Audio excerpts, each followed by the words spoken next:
Ladies and gentlemen, it's the Inspector, back in the office. Today, I want to show you how to mint your own 10,000 NFT collection without any coding knowledge whatsoever. And on top of that, I interviewed Arvin, who has sold out dozens of NFT collections. Have you been looking to promote your NFT project because the deadline is just right around the corner?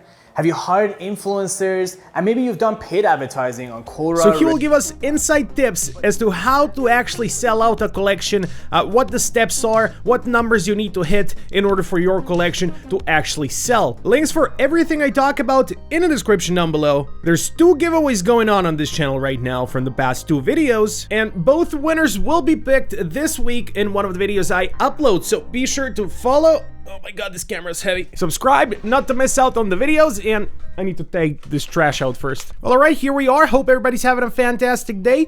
First of all, the website where you can mint your collection is called Launch My NFT, and it has been launched by the YouTuber Quebblecop, and I know him from my days as a gaming YouTuber. And you can say I was pretty successful at it. I have this 1 million subscriber Blake from it. But that's besides the point. I tried minting a collection to see if it works, and it works like a charm. I got this NFT in my wallet now under my collectibles. It's insane how good it actually works. So before going over with Arvin how to actually build your Discord, what numbers you need to hit, how to build a following on Twitter, etc, in order to mint your collection, here we are on the Launch My NFT website, and I just connected my Phantom wallet, my Solana wallet, and as you can see, I don't have much here, only $20, and that should be way more than enough to mint this whole collection.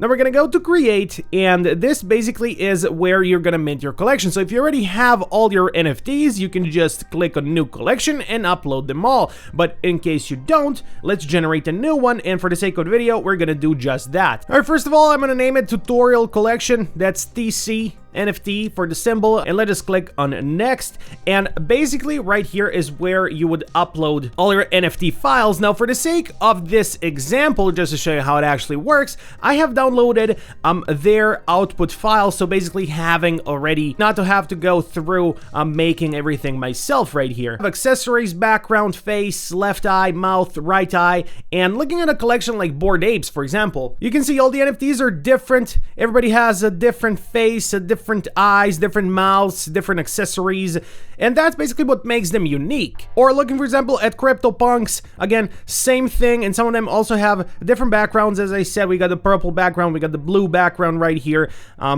Different accessories, like there's the cigarette, there's the pipe. Some of them have glasses, some don't. Some have a green skin color, some have pink skin color, etc, etc. So what we have here is something very, very basic for the faces, like a little smiley face, little squiggly lines. It really doesn't matter for this collection right here. I don't want to sell my collection. I'm going to put the price to 0. I just want to show an example as to how this works. And so you need to sort everything out in common, legendary, super rare, and rare. It doesn't necessarily have to be these names. You can name it whatever you want, and you can have way more rarity types in case you choose to do so. You can literally do anything you want with this, but just for the sake of the example, we're gonna go with this. So I'm gonna put my input images folder right here, drag and drop, and here we go. This is my collection. I'm gonna just put the background here behind the accessories. The background needs to be first.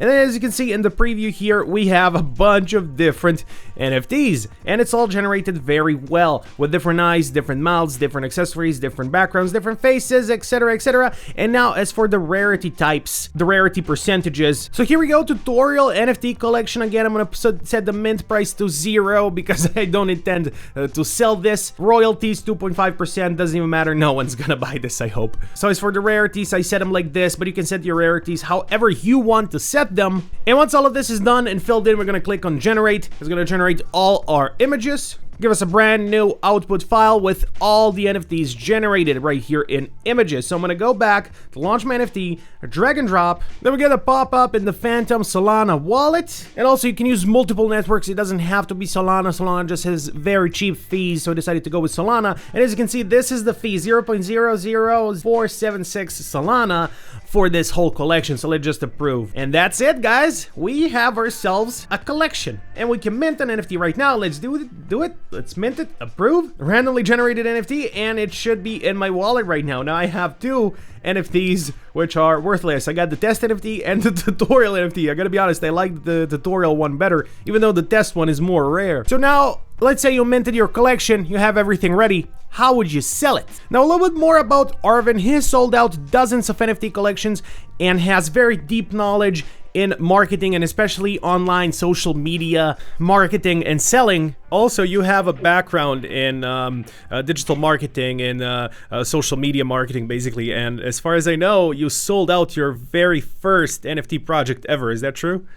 Yeah, so initially I started just learning about NFTs. I started trading with my sister actually, and we would go buy NFTs and then sell it for 5 times, maybe 10 times. And that was awesome. But then, so I was somewhat already well known in the freelance world, and also it's like agencies would hire me for paid advertising. And so this guy from Italy, this artist from Italy, he reached out and said, hey, he has like 10 to 12 artwork, just very small collection. And so not the typical, 10,000, 5,000, any of that. And he wants to sell out. And I was like, cool. And we could do it with Twitter ads. And we did it. We literally spent like a few $100 and he sold about like 10 to 12 grand. And he was like super happy.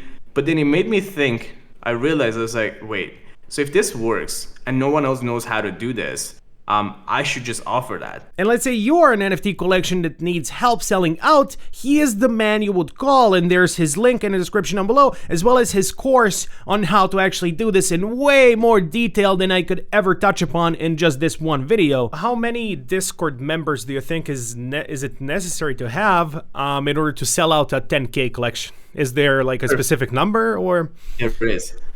Yeah, so first of all, there are 2 different strategies to build Discord. Okay. One is, so the typical strategy is you want to have 3 to 5 times the number of collection in Discord. So in 10K collection, it would be 30 to 50K people in your Discord. That's number 1.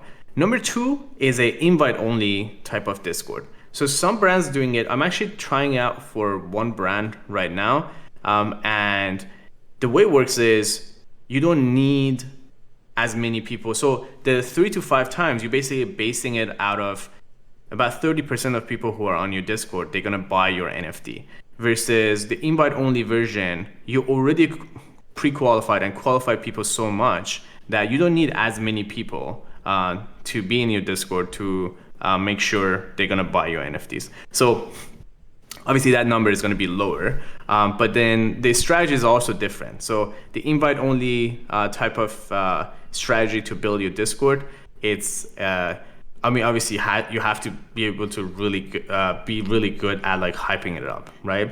Because if your Discord has just like, let's say at the beginning has like maybe 5 people because you just made it so hard for people to join, it may not be it not be super exciting for people to want to join 5 other people on the project. Right. So that's for the Discord number, but is there anything you need to actually do on the Discord, or would you just want your members to chat for no reason? They need to have incentive in order to actually chat on the Discord, right? Yeah, and so I know you're familiar with Sam Vegas Casino Club. Yes, so, yes. So we did a ton of missions. There was literally a channel on Discord just called missions. Yeah, there is.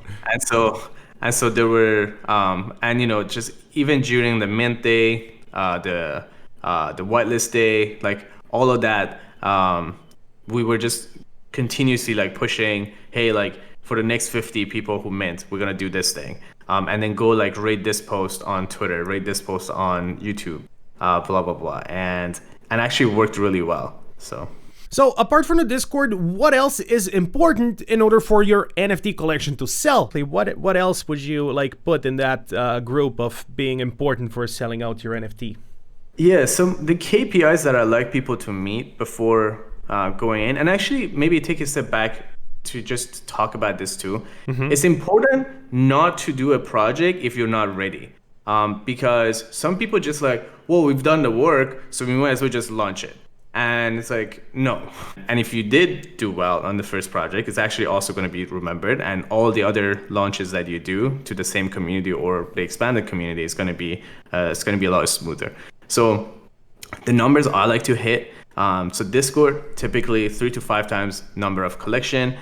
Twitter, for a 10,000 collection, even if it's like 5 to 10,000 people on Twitter, that's fine. But the caveat here, it has to be engaged. Meaning, like if I look over your first 5 posts, especially your pin post on Twitter, it has to be at least 0.5% engagement on it.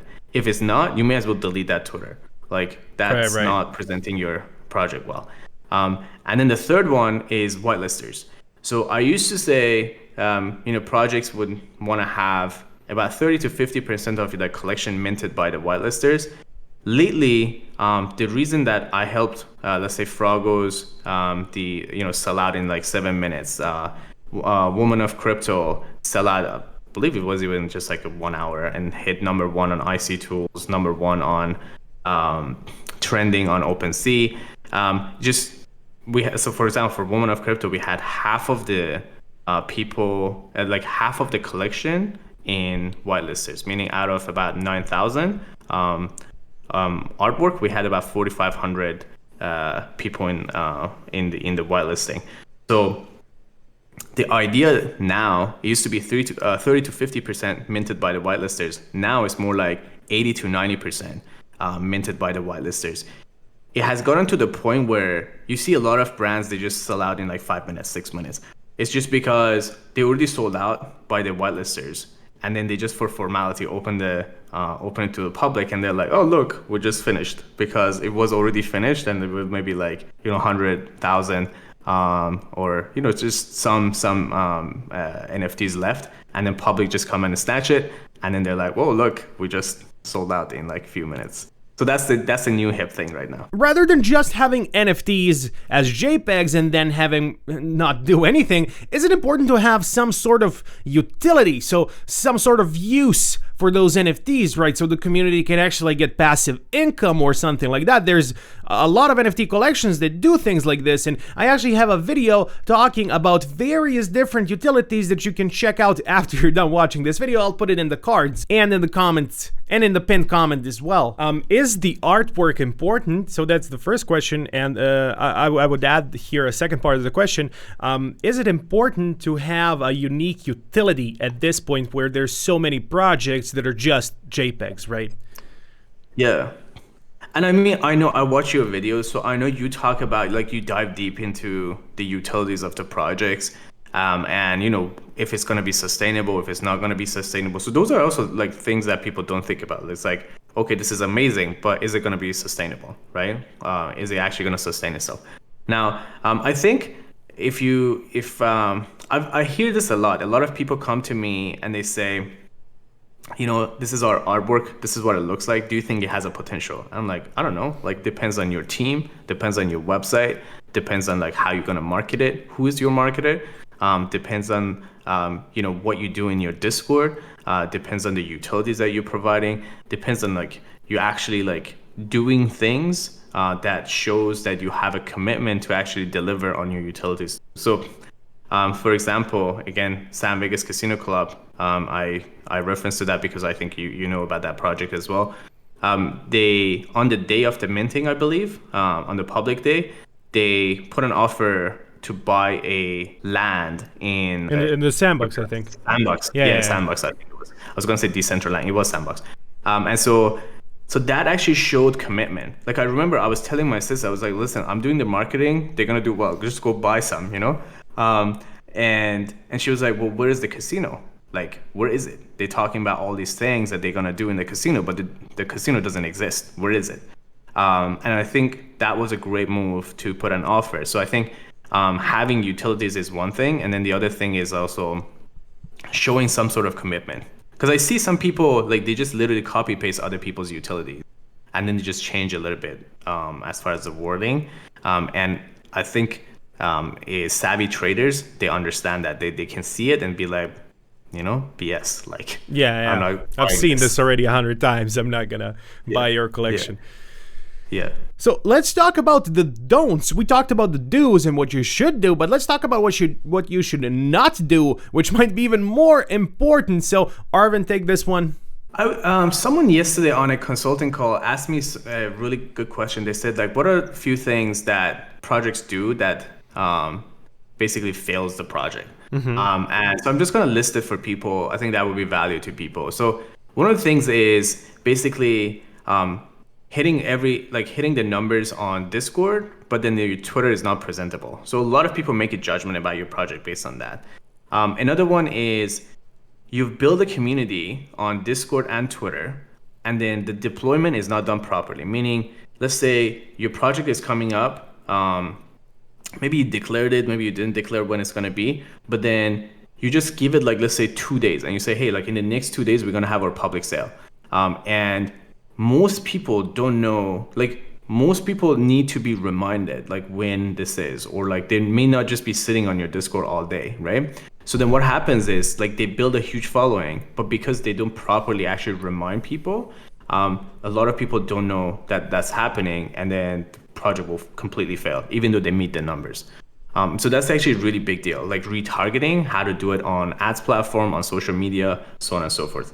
And then the third one is, so I think like a lot of people, like for example, they give away NFTs, and then they forget that like if they give away free NFTs and then they do it on a public sale, or even just like very close to it, then a lot of people are gonna actually list it, because anything above free is profit.